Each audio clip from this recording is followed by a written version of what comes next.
Will Hutton, the author of This Time No Mistakes, How to Remake Britain. Thank you so much for joining us today. Thanks for the invitation. It's hard to encapsulate the last 15 years of Tory government in a succinct way, but one of the historical markers that I like to use is the Gordon Brown speech to the 2009 Labour Party conference, in which he listed off the many accomplishments of that new Labour administration. If anyone says that to fight doesn't get you anywhere, that politics can't make a difference, that all parties are the same, then look at what we have achieved together since 1997. The winter fuel allowance, the shortest waiting times in history, crime down by a third, the creation of Sure Start, the cancer guarantee, record results in schools, more students than ever, the Disability Discrimination Act, devolution, civil partnerships, peace in Northern Ireland, the social chapter, 500,000 children out of poverty, maternity pay, paternity leave, child benefit at record levels, the minimum wage, the ban on cluster bombs, the cancelling of debt, the trebling of aid, the first ever Climate Change Act. That's the Britain we've been building together. That's the change we choose. If Rishi Sunak was stood on the same stage today in the wake of 4 prime ministers that went before him, how would his speech compare? He'd had nothing to say. I think that's and the lack of anything to say and the increasing desperation within the Conservative Party and the factions into which the Conservative Party has collapsed bear testimony to that. I mean, we talk about and would rightly talk about the kind of miserable 49 days of Liz Truss where she couldn't outlive a lettuce, and the calamity of that kind of £45 billion worth of unfunded tax cuts and all the rest of it, and the way the markets reacted and her ignominious resignation. But she was desperate to break out of the kind of low growth trap and have something to say. When actually she lost the confidence of the financial markets, and the rest is history, as we all know. Mortgage rates went up and all the rest. And it's hard put to it. And whether you look on every kind of dial, housing, rents, mortgage costs, education, it's gone sideways. I mean, kind of attainment levels are at best holding, at worst really falling. Hospital waiting lists, kind of courts, criminal justice, overcrowded prisons, potholes in roads, kind of cancelling HS2, and then the squeeze on living standards. I mean, I'm really hard put to it to think of anything. There's been 11 attempts to promote economic growth over the 14 years they've been in power. None of them have worked. Sometimes they've actually done things only to reverse them, and they privatise the probation service and then renationalise it. They lower corporation tax and then put it back up. I mean, they sell off the Green Bank and then launch a UK infrastructure bank. I mean, they're all over the shop. And consequently, there's kind of no binding ideology there. And actually, I see it as the culmination, actually, of 45 years of failure. I mean, I think that far from being the kind of our national saviour, which I know some regard Mrs. Thatcher, I regard that the kind of this notion, which contemporary Tories still believe in, that the capitalism and the market system will self-organise to produce the best results. Kind of all you need to do is to get the state off the back of the entrepreneur, less regulation, less tax, like the blue touch paper, and all goes well. And actually, everything roots back to that. All the failures root back to that. Kind of Brexit was let's escape the shackles of the European Union. Let's lower corporation tax. Let's do everything we can. Public services can go to hell in a handbasket, but we can lower tax. It doesn't work. And so with this failure, ideologically, the party is just all over the place. There's 5 kind of cults. There's the One Nation Tories trying to keep the flame of sensible Toryism alive. And they're losing by-election after by-election. And they are cordially detested by the kind of electorate, and rightly so. Yeah, indeed. I think it's a really interesting point that people that have austerity and Brexit firmly in their minds right now, sort of 2010, 2015, let's say, all of those things actually link back way, way before those days. That's my argument in my book. I mean, I try to argue. I don't try to. I do argue.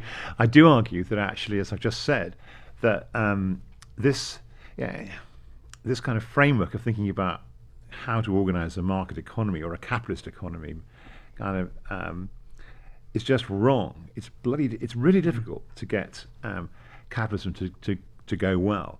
I mean, you too much capitalism, red in tooth and claw, and you get pernicious inequality, you get instability, you get monopoly, you get dense concentrations of wealth, you get kind of a vast kind of underclass, the precariat, and that's no good to anybody. Equally, if you try and over-regulate it, then it can't do its business. And this sweet spot of trying to get the guide rails for capitalism right, to manage it so that it will kind of deliver the goods, kind of work for the common good, if you like, is really tricky. And actually, I have to say, and actually, I think the majority of the country would agree now that actually the conservative notion that just leave it to the marketplace and individuals in the marketplace does not work.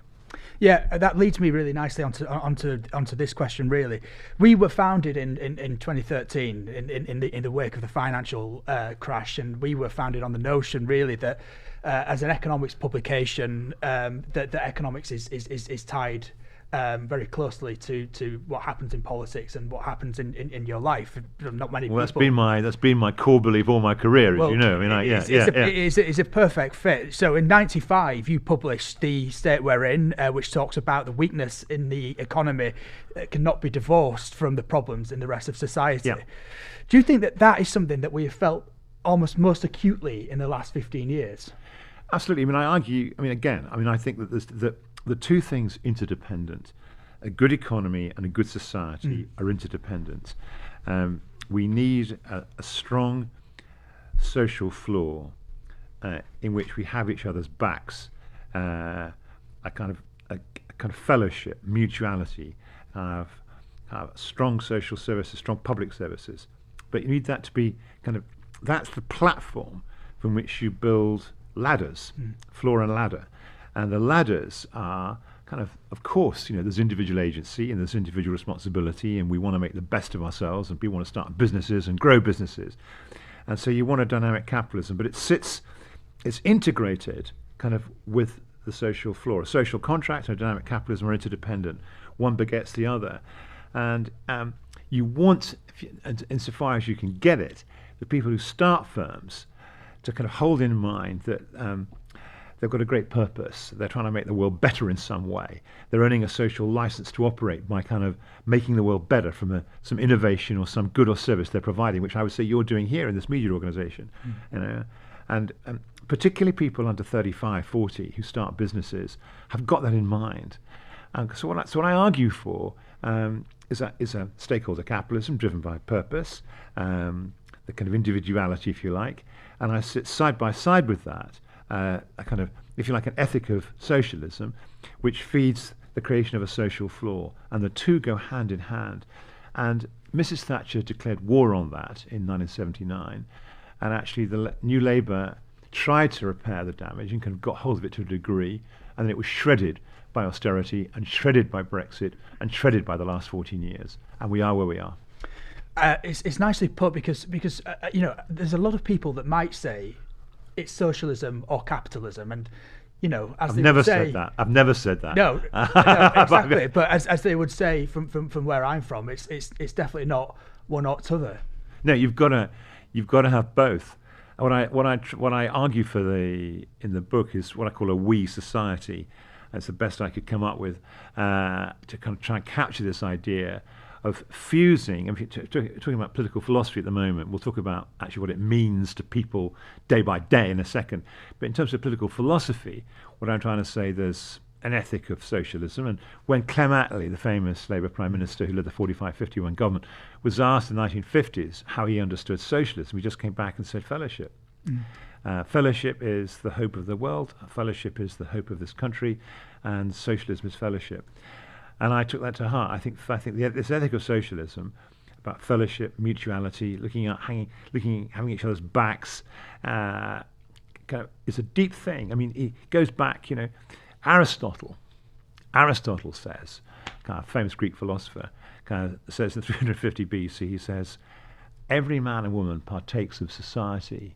He or she who says they don't are either a beast or a god. I want no business with either. And, Mrs. Thatcher declaring war on society was saying that she's a beast or a god. You take your choice of what Aristotle would have thought of her. And actually there's a religious component to this too. I mean, I think that, don't go to church much, but if you take communion, you take the bread, you're partaking of one body. We share one body, the body of Christ. It's sharing, togetherness. And then there's the kind of enlightenment, the social contract of Rousseau. And all these ideas came together with an ethic of socialism. But here's the point, an ethic of socialism doesn't have room for kind of lots of runners and riders. It ends up with being a kind of state monopoly or top-down kind of control of the economy and society. And so you've got to marry it with another philosophy, which is progressive liberalism. And that emerged end of the 19th century. And very simply, the guy said, hold on a minute, we're not completely individualistic. It's crazy. Individuals have a relationship with society, and society has a relationship with individuals. The stronger, and a great moral philosopher called Thomas Green kind of took on the classic liberalism and said, you have an obligation. You have an obligation as an individual to make society as strong as you can, because a strong society will make you stronger. And so these two philosophies, one philosophy, the liberal, progressive liberalism, led to Keynes, my hero, great economist, Beveridge, who designed the welfare state, and ethical socialism. And the two things the two philosophies are like a Venn diagram, they overlap. But, one is meant to be friendly to capitalism, and one is meant to be friendly to socialism. So you get either socialism or capitalism. And I say, no. We can fuse these. We are, people simultaneously kind of look out for their own interests, but also recognize the obligations to the other. Mm-hmm. It's not incompatible. We all walk around with this tension in our head. And I was saying, let's construct our economy and society around that same tension. And when you start doing that, you get some really good answers. No, absolutely. I guess. By the way, when I say all that, and I've quite a long speech from me. I mean, how convincing do you personally find it? Well, we were set up as a publication to sort of like fuse those two models together as well. We're a business publication that believes in in strong social values. Okay, so we regularly champion businesses that are doing it brilliantly, the Timpsons of the world and other ones that you will know in the high street, but also the entrepreneurs and the new businesses. But we also sort of look at sort of like, and I guess there's a question here really in sort of the state we're in, which is, this week we've got the Forbes latest billionaire list out that shows that we've got more billionaires than ever and they are making more money than ever. So there is these remarkable sort of gaps. I talk about capitalism, these guide rails. We needed guide rails to stop the financial crash, after which you were founded. You need guide rails to stop excessive monopoly. You need guide rails to stop there being excessive exploitation. You also need guide rails to stop there being amazing concentrations of wealth. And actually, one of the things that really got me was discovering that in 1980, wealth was around 3.5 times British national income.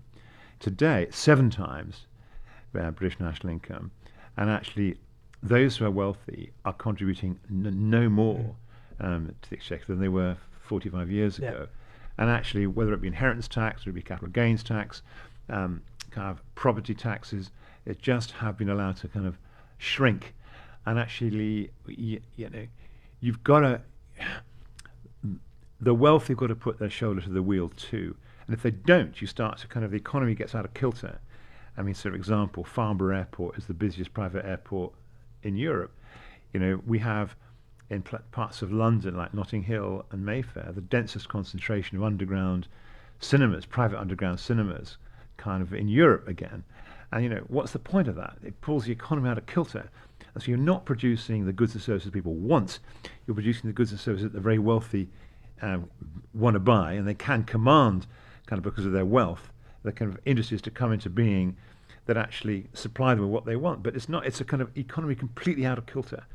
So the great progressive liberal economists like John Hobson and Lionel Hobhouse and Keynes himself saw that, along with the ethical socialist economists like kind of Richard Tawney, and actually Tories like Harold Macmillan, who wrote a great book in 1938 called The Middle Way, kind of making these points. And actually the post-war settlement was constructed around that kind of thinking.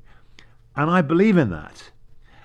It got torn up, and we are where we are, with results that everyone can see. No, indeed. I guess one of the results that's quite pertinent right now, in the news right now, is the case of Thames Water and what's going on with the privatisation of the water industry as a whole, but how companies like that can end up with the debt pile that they have, whilst at the same time paying stakeholders. It's people know that story. And when Macquarie took over Thames in 2006, I wrote a column, kind of in the Observer, saying no good will come of this. It was obvious they were an asset stripping Australian investment bank. The consortium they put together was only out to strip out Thames Water, and periodically I came back to that story. Did a documentary on Channel 4. Wrote a couple of columns. It was absolutely obvious what was taking place. I mean, and it wasn't just. It was organised asset stripping because they set up a network of tax havens into which they paid dividends. I mean, excessive dividends. I mean, there are some privatised water companies which have kind of less bad than Thames, and the publicly owned water companies in Northern Ireland and Scotland have not done particularly well either. And one of the problems is that we need a massive investment in if we're going to stop all this spillage of sewage into our beaches and into our rivers. You've got to separate out the drainage system, when the rain falls from the sky, with the water distribution system and the sewerage system. And actually, that ain't happening. And to do that requires a kind of massive replumbing. And we've just not done it in our country. And we have to.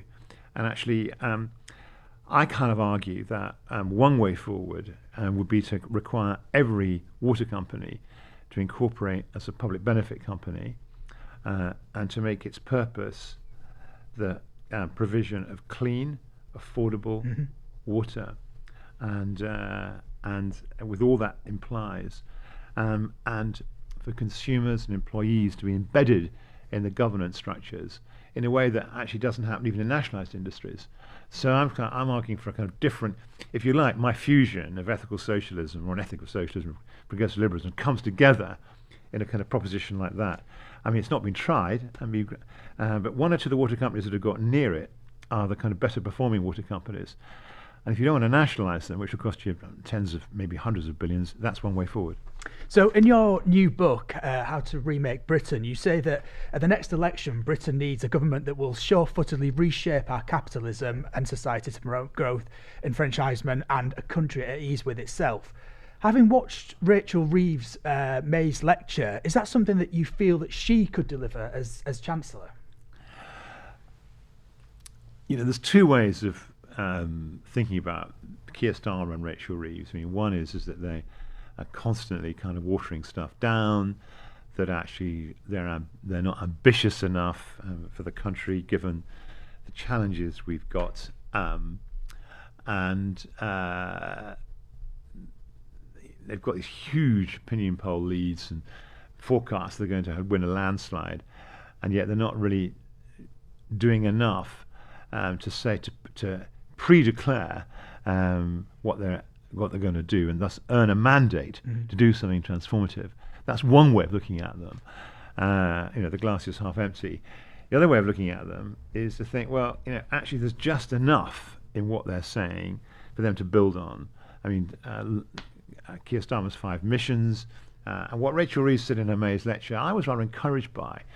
I thought she's changing the fiscal rules so that she can borrow big time for public investment, which I think is a pivotal thing. So she's kind of got off the 28 billion Green Prosperity Plan hook, which the Tories were shooting at, and she's now got a more kind of subtle position, which is, I will borrow for public investment, but how much I'm not telling you until I get there, which is a kind of safer position to be in a run to an election. So I get it. The open question is whether she'll do it. Then there's what we described earlier in our conversation about the condition of British public services, which require, sustained investment over a period. I mean, to turn around. I mean, you're not going to get hospital waiting lists down from the 7.5 million they are at the minute to, below 2 million, without, big money going to the NHS. And some of the shortfalls in education and training are just a disgrace. And actually, we don't talk about it much, but local government's going bust. 1 in 5 local government going to go bust in the next 2 years, it is predicted. And we don't talk much about, what's happening in the prison service. I mean, prisons are, people committing suicide in prison. I mean, just disgrace, actually. So, there's a lot of money to be spent. So she's got to raise some revenue, and she's not indicating where that's going to come from. And she goes on about how high taxes are. Taxes are high on ordinary men and women. They're not high on the wealthy. And there's lots of corners of the corporate landscape where they're also pretty damn low. So she has got scope to raise revenue in that territory, and and maybe even if she gets growth going, to start lowering taxes on ordinary men and women. I'm not sure she makes that well, I know she doesn't make that differentiate. She doesn't differentiate enough in mind. And then, of course, there's, we need to repurpose the British state. It needs to. I want an agile state that can do stuff. I keep talking about guide rails for capitalism. Someone's got to put those guide rails in place, and that's got to be the British state. And is it smart enough? Is it agile enough to do it as it stands? I don't think so. Our democracy is kind of not something to write home about, frankly. And I mean, it's very difficult to get kind of a good conversation going in the British, inverted commas, public square, which is going to be dominated by kind of right-wing pressure groups and media who don't frame the public square, but come down to be participants in it, which is not the rules of journalism as I've understood it. But anyway, all of that needs change, and you don't hear it from the Labour Party.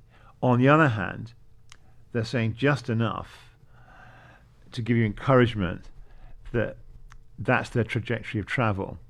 So, I'm a kind of optimistic kind of guy, and I'm going to be optimistic about it. But I do so keenly aware that I could be disappointed. Yeah. No, I mean, for me, you put it really well there. It sort of typifies where Labour's at right now, which is this really difficult, admittedly, balance between, on the one hand, you don't want to give the Tories too much to use as a target, and on the other side, you need to sort of like give people, voters, something to buy into. Yeah, absolutely. And in a conversation about striking the right balance, I guess it's to be seen whether they have. They know that, by the way. Yeah, I mean, the idea that Keir Starmer and Rachel Reeves don't know that. I mean, I know they know that. Yeah. And they are trying to strike, and they know they have to offer more hope than they are currently doing. But they're also, I mean, it's so tricky.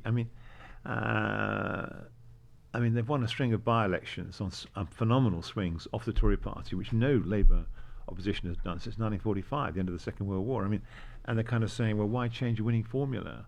We're sitting in a TV studio discussing it. They're actually in the votes business. They've actually got to kind of get people to vote for them, and they think they're doing it. And so why stop? It's winning. It's the winning seats that were unheard of. Let's carry on. I can say, you can imagine the internal debate within the Labour Party. You can imagine it, and they're having it. Yeah. We've got our noses pressed against the window looking in, and we're not quite sure where it's going to fall. I do think two things simultaneously. I wish they would they do some of the damning of Rachel Reeves did this in her May's lecture, saying how bad things were, and she did spell it out pretty aggressively in terms actually that I use in my book. So I thought, bloody hell, she's kind of stealing my thunder a bit. So I was pleased about that. But then the kind of scale of response is kind of a bit of the way there, but not enough. Yeah. And so you think, well, so I think two things. I wish they were braver and spelled it out more and gave us more hope. On the other hand, given where Labour were, if you go back to them losing the Hartlepool by-election in May 2021, 15 points behind Boris Johnson in the polls, and if you remember Angela Rayner kind of defying Keir Starmer over trying to kind of move her in a reshuffle and actually gaining more power rather than less. His control of the party was weakening, and the party was at 6s and 7s. I mean, was it going to exist as a political party? That's just 3 years ago, and here they are. Yeah. So you've got to say, I mean, we are lucky as a country that, people, frankly, as decent and as good as Reeves and Starmer and their colleagues are standing in the wings ready to take over. I mean, it could have been, imagine if they hadn't been there. I mean, imagine if your choice was more Toryism. Aha. So, I hold two things in my mind simultaneously. Yeah. I'm simultaneously wanting more from them whilst kind of respecting the fact that they've got to where they've got to. Another and liking them personally. I mean, they're very decent people. No, absolutely. Yeah. I guess another interesting thing, and I'm sort of want to pick your mind on Sir Keir Starmer specifically. Another good reference in the book that I enjoyed was how conservatism has overemphasised the I, and the left has not yet found a electorally attractive way of making the case for the we. Exactly. Do you think that Sir Keir Starmer can find an attractive position for the we? Well, I'm hoping so. I'm hoping so. I mean, he does talk in those terms. I mean, he did. I thought he made he talked a little bit. I thought one of his better speeches was when he talked about, and I can't remember the exact kind of phrase now, but I mean, wanting to make kind of working class kids more articulate, to give them the capacity to speak well, and I thought, actually that's right. I mean, I know some people say, well, what the hell, is that meddling with people. I also thought the thing about breakfast clubs was important. I mean, people don't, so many, there are 4.3 million kids in Britain, kind of under the age of 16, who are living in poor households, and 2/3 of those households, either the father or the mother, are going out to work. So they're not, and the degree of poverty, and they go to school hungry, and having breakfast clubs and of course the Tories say they're kind of nanny state, but actually the lived reality in working class lives is, my God, to be able to send your 6, 7, 8-year-old into school knowing that he or she was going to get a good breakfast, and have food in their stomach to kind of concentrate with during the day, is a big deal. And actually, Keir and Rachel Reeves and the people around them kind of get that. I also think, interestingly, nearly all of them have gone to Oxford or Cambridge. But here's the difference. They came from state schools. And when they went to Oxford and Cambridge, many of them worked in outreach with college. I used to run an Oxford college, have outreach to get kind of kids from poorer, disadvantaged backgrounds to apply to Oxford and Cambridge. And they're very keen, that they're not going to step back from their commitment to rein back the grip of private schools kind of on the British education system. And they will phase out the charitable standing of, or the kind of VAT relief that private schools have got. So in lots of ways, I think that they are, they're genuinely men and women of the people. They've come up the hard way. Someone like Wes Streeting, the Shadow Health Secretary, my God, his background. All of them. Fantastic book, of course. It's a fantastic book. But my God, I know Wes a bit, but he's so kind of, he could make much more of that if he wanted to, but he doesn't. He just wants to be taken, as kind of grown man with a political agenda and very forgiving, actually. A little bit. I'm sure he doesn't forget, but he does forgive. Yeah. And they're good. I mean, again, I come back to it. I don't want to overdo it, because if you're in my position, you end up always disappointed. But I mean, who knows what events will buffet them about when they're in office. But they've got good values. They aim for the right things, and they want the transformation that I'm calling for. The open question is, have they got the muscle, and will they continue the support to do it?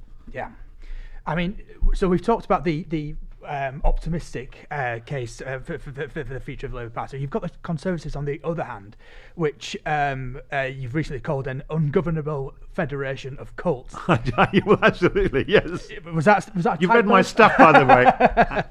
Yeah, I don't know whether the cults was a title. Yeah, but let's do it with cults. Yeah. They, on the other hand, are sort of facing many uncertain years post-election if we think it will go the way that it will. Do you think there's a future for the Conservative Party? Look, I mean, at the height of her pomp, Mrs. Thatcher was asked if there was a future Labour Party, and she said yes, there'll always be a Labour Party. And Michael Heseltine was asked whether the Labour Party would ever win a general election again, in that long period of Tory hegemony in the 80s and 90s. He said yes when they want to. And I think the same is true of the Tory party. You know, I mean, a democracy needs a centre-right party.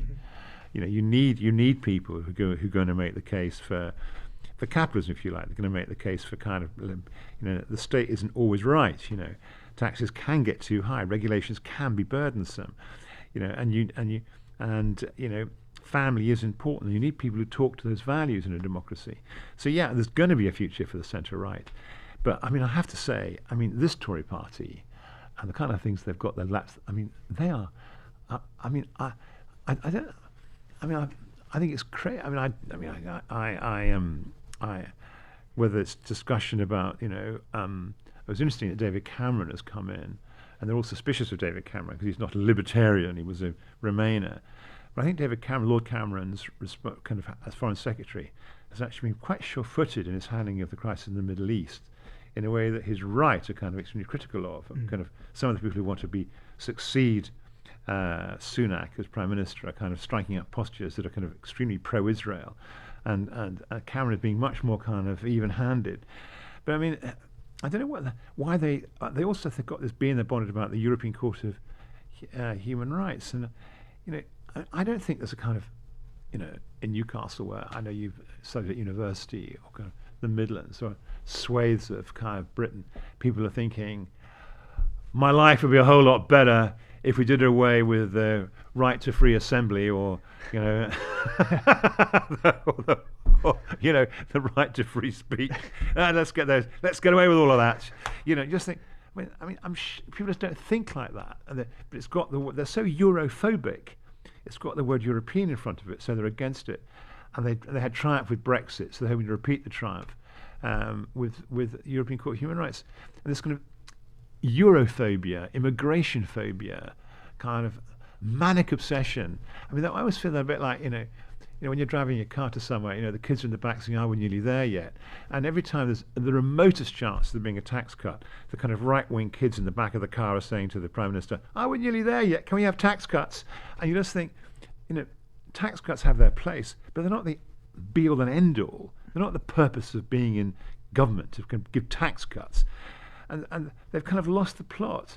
And I think, you know, I mean, there's a kind of, and actually they are dangerous at the same time. I mean, I think that, you know, I mean, the Reform Party, which is not a party, by the way, it's a company owned by Mr. Nigel Farage, you know, so he can do what he likes with it.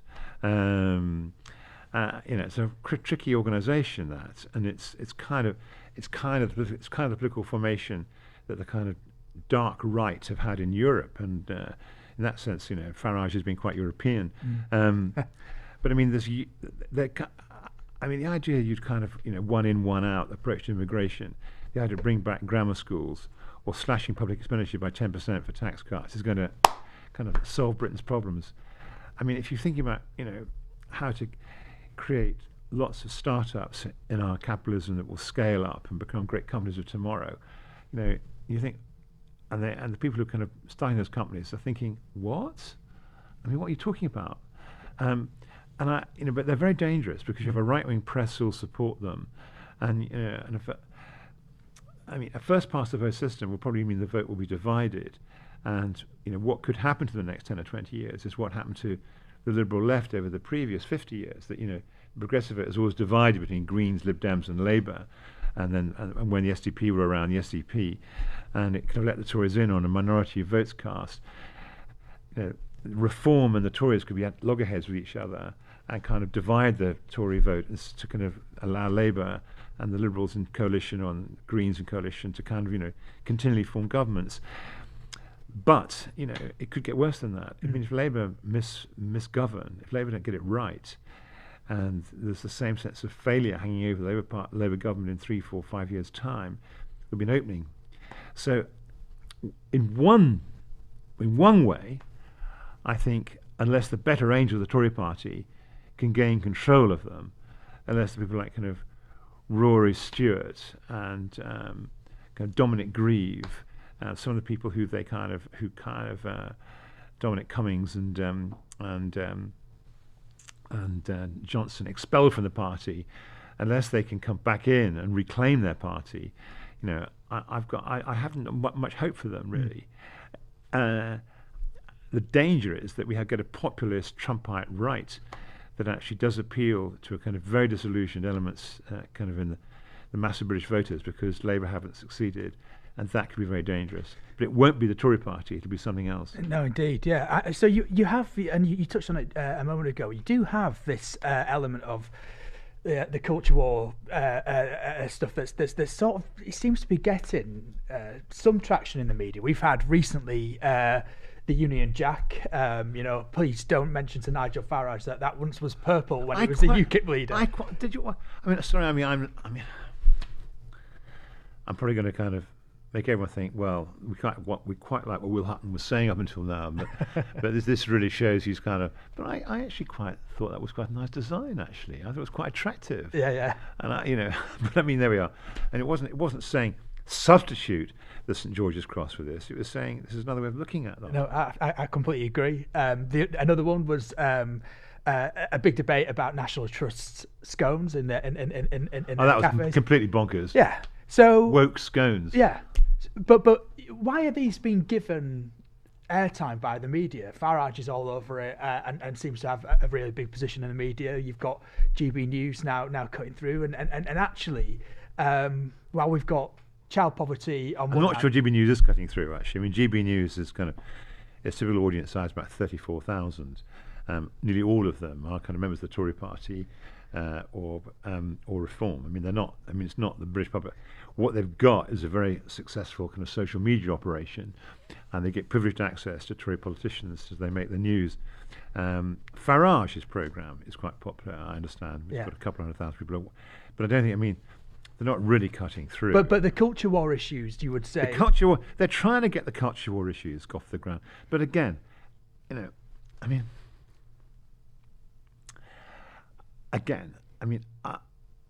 I really, perhaps I'm wrong, and you put me right. I mean, I don't think people give a damn much about some of this stuff. I mean, and then what you tend to find is that, 20, 30 years ago, when 40 years ago actually, when kind of the fight was on for gay rights, politicians would kind of take a very kind of, on the right would take very aggressive anti-gay positions. Then they discover they were themselves gay, or their kids, one of their kids was coming out. And actually, you find that now with the trans debate, that they take fierce positions, and one of their kids is trans. And one of the things I did in the book, which I reread, and you'll think, what the hell? I reread famous English philosopher called John Locke, and of course, during the 17th century, there were huge wars of religion, Catholic versus Protestant. And he wrote an essay in the 1680s saying, let's give up on all this. Let's just be tolerant of each other's beliefs, can we? You can come to God your own way. And, I honestly, I'm not going to hang and flog you if you're a Catholic. Come on, let's stop this. Let's be tolerant. And actually, it's a very deep thing in English culture, being tolerant. And I don't think, when you come to, this trans issues or scones in National Trust cafes, that let's just be easygoing about it. I mean, if you get on a bus or the underground, people are easygoing. I mean, they're not kind of mad with rage because they're coming to eat a woke scone, and if they see some guy in a skirt, they it's just shrug. I mean, they're not. You know what I mean? Yeah. They're trying to get this stuff off the ground, and it might work in the States. Yeah. But I'm not sure it works here. Yeah, no, I agree with that as well. Just finally, I want to sort of delve into the social sciences a little bit. At the start of your podcast, which I'm very much enjoying, you ask guests to sort of define the We Society. Oh, yeah. And I like that. But I sort of like to turn the table on you a little bit and maybe ask for your observations on what you think that means. The We Society. What a clever! Well, that's a unfair of you. I asked that question and put people on the spot. Yeah. What do I regard as a weak society? I think I've said it earlier in the interview. Actually, for me,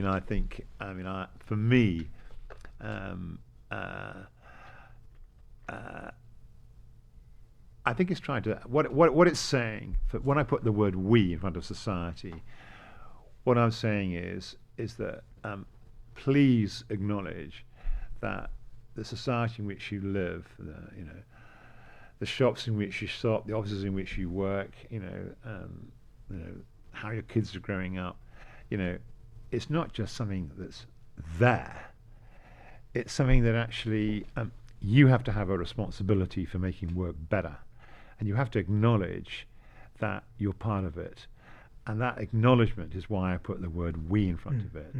And I'm inviting people, you pay your taxes, you stand in a queue, you kind of help the lady across the road, you don't, you can't, you have a responsibility to make society work. It's not just there of which you parasitically feed.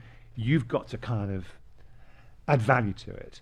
And then if you do that, it will give back to you.